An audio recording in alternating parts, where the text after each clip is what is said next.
오늘 본문의 말씀 조금 소리가 동굴 소리가 나는 것 같아요. 좀 잡아주시겠어요?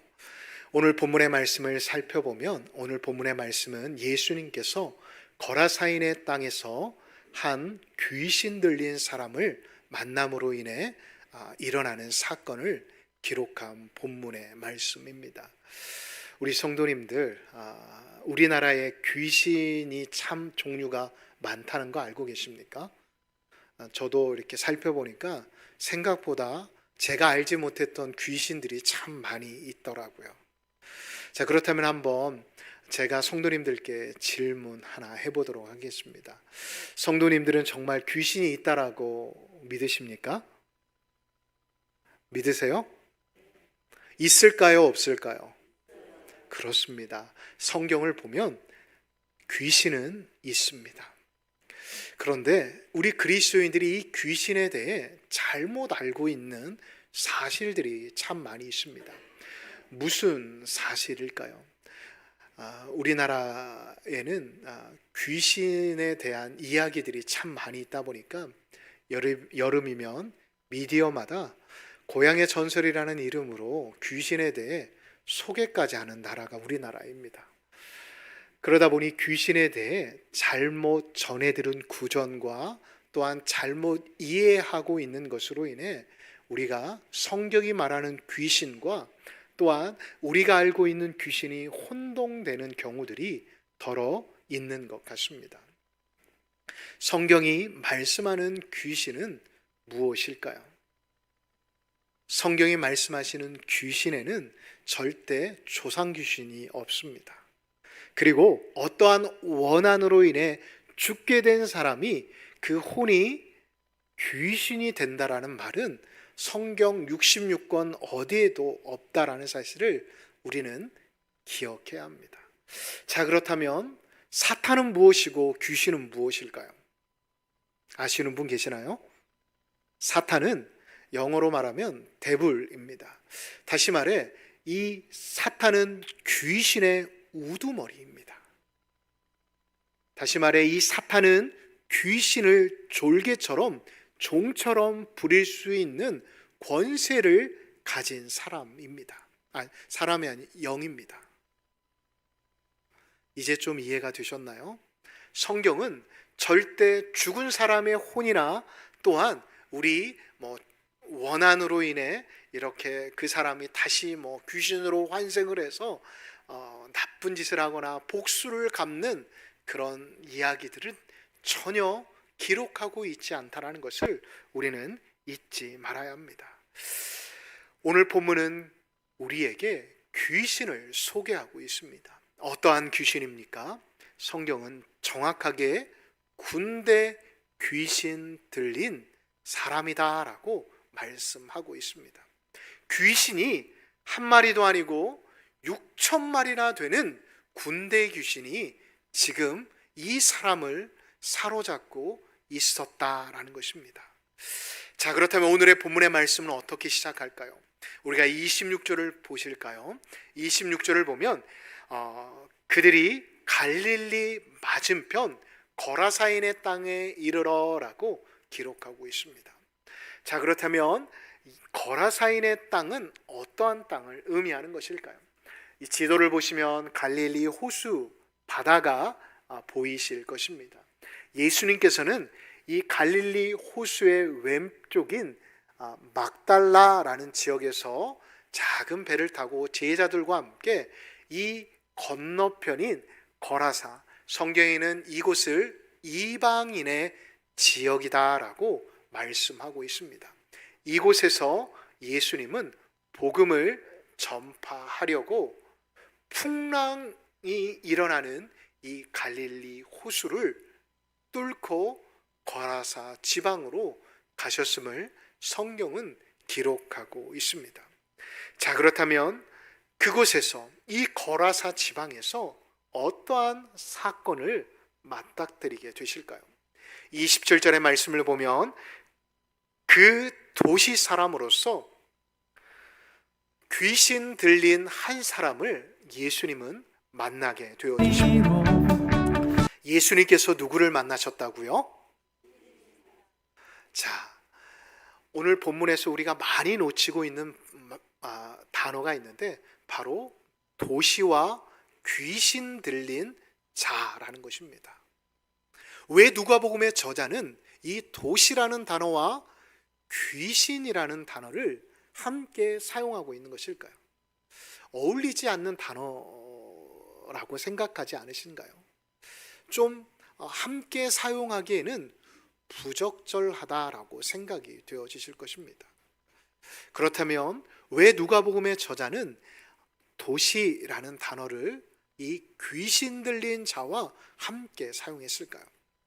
그 당시에 도시학자라고 하는 그 당시에 도시를 연구했던 도시학자가 에드워드 글래저라는 사람이 있는데 그 사람이 도시에 대해 연구하였다고 합니다.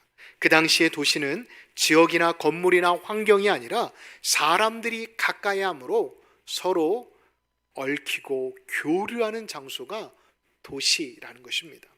좀 더 깊게 살펴보면 성벽이라는 울타리 안에서 사람들이 부를 축적하고 안전함을 느끼며 타인과 교류하며 창조적인 문화를 발전시키고 즐거워하는 장소가 바로 도시라고 이야기하였다고 합니다. 그런데 여러분, 그런 도시에 누가 살고 있습니까? 귀신 들린 사람이 살아가고 있다는 것입니다. 예수님께서는 불을 축적하고 안전함을 느끼며 타인과 활발하게 교류하며 창조적인 활동을 하고 있는 그 도시 안에 한 사람, 바로 귀신 들린 한 사람을 찾기 위해 예수님은 이방인의 지방에 가셨던 것입니다. 왜일까요? 이 사람은 도시가 주는 안락함, 그리고 가정이 주는 편안함을 느끼지 못하며 때론 동굴에서, 때론 광야에서 광인처럼 살아가던 사람이었는데 말입니다. 왜일까요? 왜 이 누가복음의 저자는 굳이 이렇게 도시와 귀신 들린 사람을 기록하고 있는 것일까요? 그것은 이 사실을 바로 알려주고자 했기 때문입니다. 바로 도시가 주는 것은 결코 구원, 영생을 주지 못한다는 것입니다. 도시가 하는 일은 무엇이었습니까? 이 귀신 들린 사람을 자유케 해주고 또한 귀신에서 해방케 해주는 게 아니라 격리하는 게 전부였습니다. 또한 병자, 미친 사람을 취급하며 29절을 보면 그를 쇠사슬과 족쇄로 얽매이고 있었음을 성경은 우리에게 말씀하고 있습니다. 가족도 사회 공동체도 어찌할 수 없었던 귀신 들린 자, 이 사람을 예수님께서는 찾아가셨습니다. 왜요? 예수님이 아니면 그 누구도 이 사람을 찾아보지도 않을 뿐만 아니라 회복과 치유의 자리로 인도할 수 없기 때문입니다. 우리는 효율의 시대를 살아가고 있습니다. 효율이란 무엇입니까? 바로 생산성을 의미합니다. 인풋과 아웃풋이 정확해야만 이 시대는 살아남을 수가 있습니다. 왜요? 효율성이 떨어지면 더 이상 이 시대에는 가치가 상실되기 때문입니다. 이 시대의 가치가 무엇이기 때문입니까? 바로 돈이기 때문입니다.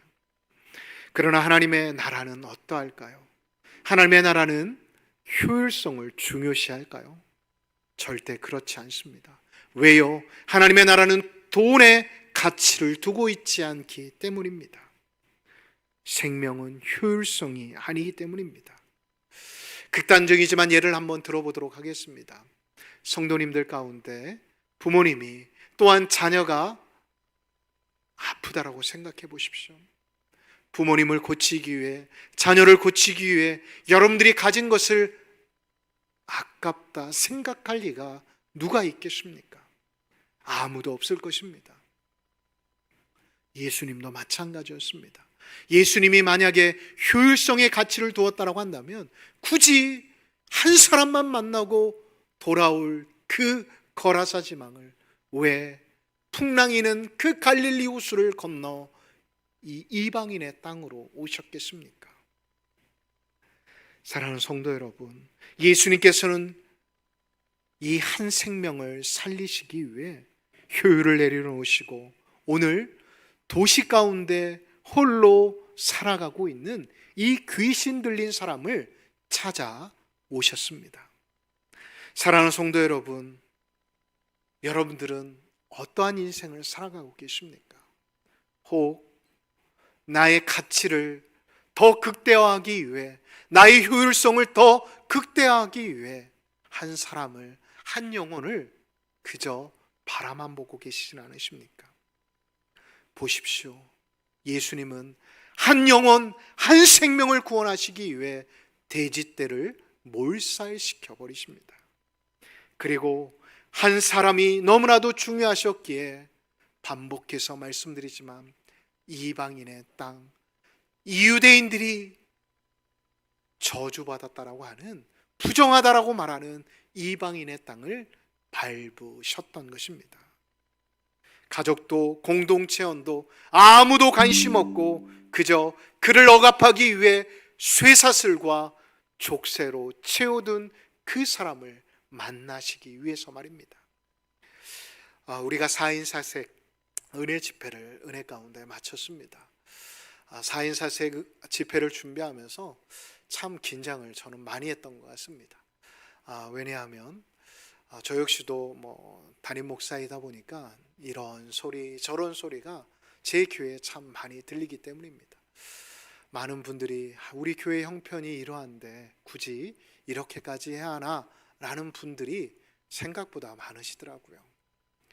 그래서 저 역시도 이 집회를 1년 전부터 준비하면서 참 많이 고민이 되었습니다. 과연 이게 하나님이 주신 비전일까?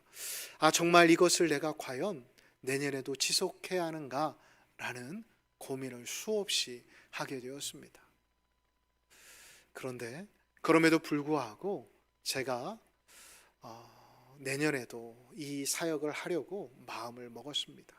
왜일까요? 하나님의 나라는 효율성에 가치를 두고 있지 않기 때문입니다. 저를 또한 이곳에 보내신 이유는 하나님께서 우리 성도님들을 너무나도 사랑하셔서 진정한 예수 믿는 기쁨과 예수를 믿음으로 인해 주어지는 자유를 경험하게 하시고자 저를 이곳에 보내셨다라고 생각되어졌기 때문입니다. 사랑하는 성도 여러분, 하나님의 나라는 절대로 효율로 따지는 곳이 아닙니다. 하나님의 나라는 한 영혼을 위해 집중을 가지고 기도하고 함께 세우는데 힘을 쏟는 것이 바로 교회요 하나님의 나라라는 것을 잊지 마시기 바랍니다. 예수님의 사역을 보십시오. 예수님은 공생애 동안 많은 무리들을 만나셨습니다. 그러나 예수님의 사역을 중점적으로 보십시오. 예수님은 그의 사역을 하실 때 한 사람에게 집중하셨지 여러 사람에게 집중하지 않으셨습니다. 한 사람을 위해 기도하셨고 한 사람을 위해 기적과 기적을 표현하셨음을, 나타내셨음을, 드러내셨음을 성경은 우리에게 말씀하고 있지 않으십니까? 저는 우리 광남교회 성도님들 한 분 한 분이 한 아이를 위해, 한 청년을 위해, 그리고 우리 각 선교회 회원들과 우리 목장의 귀한 목원들을 위해 기도하며 나의 물질을 사용하며 또한 나의 시간을 아낌없이 사용할 수 있는 하나님의 사람, 믿음의 사람들이 되어지시기를 예수님의 이름으로 축복합니다. 두 번째로 살펴볼 것은 예수님을 만난 귀신 들린 자의 태도입니다. 28절을 보면 예수님을 구원자로는 알았지만 그를 괴롭히는 분으로 생각하고 있었습니다. 또한 예수님의 뜻이, 다시 말해 자신을 피해 가실 것을 간절히 원했지만 끝까지 자신의 뜻은 굽히지 않았습니다. 그렇습니다. 이것을 통해 알 수 있는 것은 악령이 역사하는 이들을 만나면 그들은 하나같이 예수님을 괴롭히는 분으로 보게 되어진다는 것입니다. 자신의 생각이 변하지 않는다는 것입니다. 그러나 성령이 충만한 이들, 예수님의 영, 하나님의 영이 내 안에 내주하시는 사람들은 예수님은 나에게 생명을 주시는 뿐만 아니라 예수님의 이름에는 능력이 있다라는 사실을 믿는 사람들입니다. 그리고 예수님의 말씀에 자신의 뜻을 내려놓는 사람들입니다. 사랑하는 광남의 가족 여러분, 성도님들께서는 예수님을 어떻게 생각하고 계십니까? 예수님은 나의 구원자로 생각하지만 때론 나를 억압하며 때론 너무 세상과 동떨어진 생각으로 나를 억압하는 분으로 착각하고 계시지는 않으십니까? 그렇지 않습니다. 우리 예수님은 우리를 억압하거나 세상과 동떨어진 답답한 분이 아니라는 것입니다. 우리 예수님은 우리를 억압하시고 우리의 인생을 결코 좌지우지하시는 분이 아니라는 것입니다. 그분은 큰 일을 행하시는 분으로서 생명을 주는 것에서 그치지 않고 우리에게 영생을 선물로 주시는 분이심을 잊지 마시기 바랍니다. 보십시오. 예수님은 오늘 본문을 보면 한 영혼을 구원하시기 위해 홀로 싸웁니다. 무려 6,000명이나 되는 귀신 들린 사람을 상대하고 있는데 말입니다. 저와 여러분들을 위해 지금도 우리 예수님께서는 우리를 큰일 하는 하나님의 사람으로 세우시기 위해 일하고 계심을 믿으시기 바랍니다. 예수님은 지금 만나고 있는 그 한 사람을 향해 자신의 시간과 열정과 온 힘을 다해 그 사람을 위해 기도하시고 예수님의 이름으로 귀신을 내어 쫓으십니다. 세상은 귀신을 이기기 위해 쇠사슬과 폭력을 가하지만 예수님은 십자가의 사랑으로 그를 품으셨다라는 것입니다. 그랬더니 어떻게 되었습니까? 35절을 함께 보시면 오랫동안 옷을 입지 못했던 사람이 옷을 입고 예수님의 발치에 앉아 있었음을 우리는 성경을 통해 살펴볼 수가 있습니다. 이제 옷을 입고 안전한 도시 속으로 들어갈 수 있는 시민이 되었다라는 것입니다. 가장 중요한 것은 무엇일까요? 그것은 이것입니다. 그는 이제 자신보다 더 초라한 행색을 하고 있는 예수님을 구원자로 인정하고 그를 따르기로 다짐했다라는 것입니다.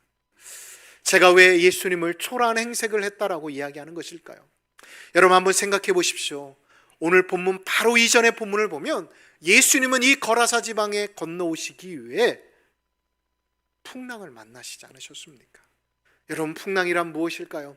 파도가 밀려옵니다. 또한 비바람이 내리칠 것입니다. 아마 예수님은 물에 빠진 생쥐의 모습과 별발 다를 바가 없었을 것입니다. 그런데 그럼에도 불구하고 이 귀신 들린 사람은 예수님을 만났기에, 예수님을 그 안에 모셨기에 그는 더 이상 예수님의 외적인 모습에 그의 생각을 두지 않았습니다. 지금도 말씀하시는 분, 지금도 자신에게 진정한 사랑을 표현하고 계시는 예수님께 주목하고 있었다라는 것입니다. 그렇게 될 수 있는 이유에 대해 에베소서 5장 8절은 우리에게 이렇게 선포하십니다. 우리가 다 같이 한번 읽어보겠습니다. 너희가 전에는 어둠이더니 이제는 주 안에서 빛이라, 빛의 자녀들처럼 행하라. 아멘. 그렇습니다. 이전까지, 예수님을 만나기 전까지 이 거라사인의 귀신 들린 사람은 어둠 가운데 동굴 깊은 곳에서 홀로 쇠사슬에 억압당하며 살아가는 죄인 중에 죄인이었습니다. 그러나 예수님을 만나게 된 뒤 그가 어떻게 되었습니까? 그는 이제 어둠을 물리치고 빛으로 오신 예수님을 만난 뒤로 빛의 자녀가 되었을 뿐만 아니라 비단에 거하는 하나님의 사람이 되었다라는 것을 성경은 우리에게 말씀하고 계십니다. 사랑하는 성도 여러분, 여러분들은 지금 어둠 가운데 계십니까? 빛 가운데 계십니까? 예수님이 이 시간 여러분들을 초청하고 계십니다. 나의 안에 거하라. 사랑하는 성도 여러분, 저는 이 말씀에 여러분들이 아멘으로 화답하시기를 예수님의 이름으로 축복합니다. 예수님이 여러분들을 초청하고 계십니다. 그 예수님께로 여러분들의 마음과 여러분들의 생각과 여러분들의 의지를 내어 드리시기를 간절히 소망합니다. 자, 이번에는 우리의 시선을 한번 돌려보겠습니다. 세상, 도시로 말입니다. 도시에 살아가던 자들은 예수님을 어떻게 바라보고 있습니까? 거라사인 도시 사람들은 예수님이 행하신 것을 보고 37절을 보면 놀라고 두려워했음을 알 수가 있습니다. 무엇을 놀랐을까요? 그 거라사인의 귀신, 자신들의 쇠사슬과 족쇄로도 어찌할 수 없었던 그 사람이, 떠돌아다니던 그 사람이 예수님의 발치에 앉아 있는 것을 보고 놀랐습니다. 두려워한 것은 무엇일까요? 그 많던 돼지떼들이 한순간에 산비탈로 내리달아 몰사당했다라는 것입니다. 이들은 감사해야 하지도 않고 또한 반가워하지 않았던 것입니다. 메시아이신 예수님은 아마 숨도 돌릴 틈도 없이, 아니 젖은 옷도 갈아입을 틈도 없이 돼지 시체가 가득한 갈릴리 호수를 건너 다시금 왔던 길을 걸어만 가셔야 했던 것입니다. 여러분, 이 모습이 바로 예수님을 믿는 사람 걸어가야 할 길일 수도 있습니다. 바로 십자가의 길 말입니다. 이제 명절이 다가왔습니다. 또 명절에 항상 부딪히는 제사 문제와 또한 가족들과 다툼 가운데 또한 상처받으신 성도님들이 계십니까? 예수님이 주신 사랑으로, 예수님이 주신 그 말씀으로 가족들을, 친지들을 이해해 보려고 품으려고 하였지만 그들의 냉대와 또한 보이지 않는 왕따로 인해 가족들 안에 소외감을 느끼며 차라리 이럴 바에야 가족들을 만나지 않겠다라고 생각하시는 외로운 영적 전쟁을 하고 계시는 성도님들이 계십니까? 기억하십시오. 그 길 끝에가 아닌 그분 안에 예수님이 함께 계신다는 사실을 잊지 마시기 바랍니다. 하나님께서는 여러분들을 정말로 사랑하십니다. 그 십자가의 길, 힘들고 외롭고 고통스러운 길이지만 그 길 가운데 예수님이 함께 하신다는 사실을 잊지 마시기 바랍니다. 자, 그러나 이 도시 사람, 이 마을 사람과는 달리 예수님께 구원받은 자유케 된 사람은 어떻게 반응할까요? 예수님과 함께 하기를 간절히 구하였지만 그는 도시로 파송받게 되었습니다. 자신을 살리신 예수가 들어가지 못하였던 도시를 향해 뚜벅뚜벅 걸어갔다라는 것입니다. 여러분, 가정과 도시로 돌아간다는 것 쉬웠을까요? 이 사람도 인간입니다. 생각할 수도 있고 또한 그 과거의 아픈 기억들이 안 떠올랐겠습니까?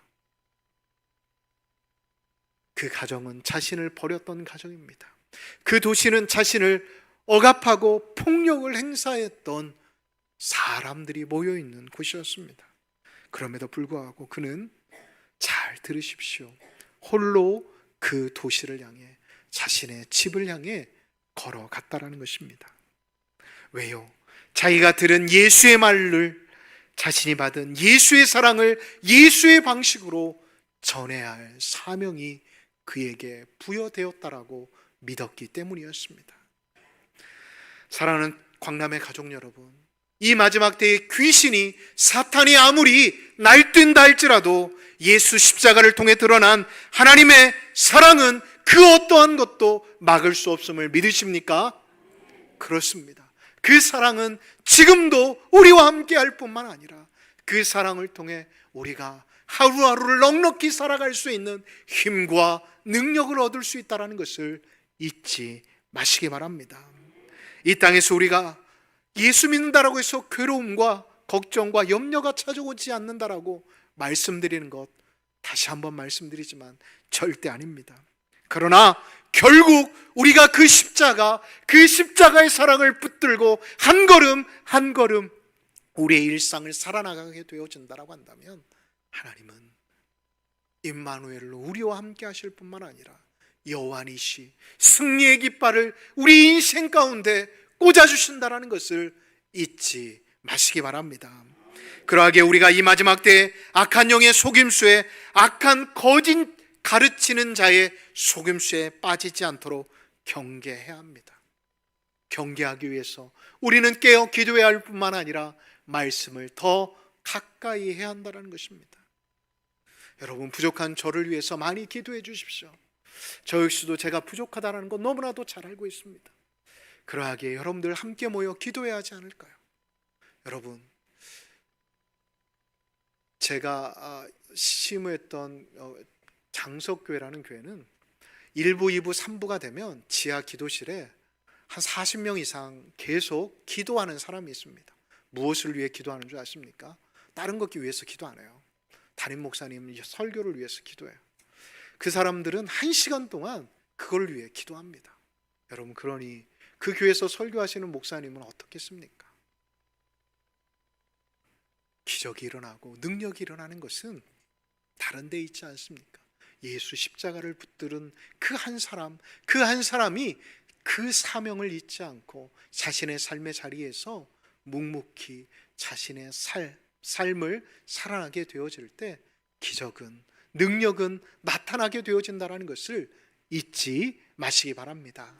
이번 한 주간 우리가 명절로 인해 단지 우리 육체만을 쉬는데 우리 에너지를 쏟는 게 아니라 더욱 이 마지막 때 하나님을 가까이 함으로 하나님이 주신 은혜를 경험하실 수 있는 믿음의 사람들이 되어지시기를 예수님의 이름으로 축복합니다. 우리가 이 시간 함께 다 같이 일어나셔서 찬양 드리도록 하겠습니다.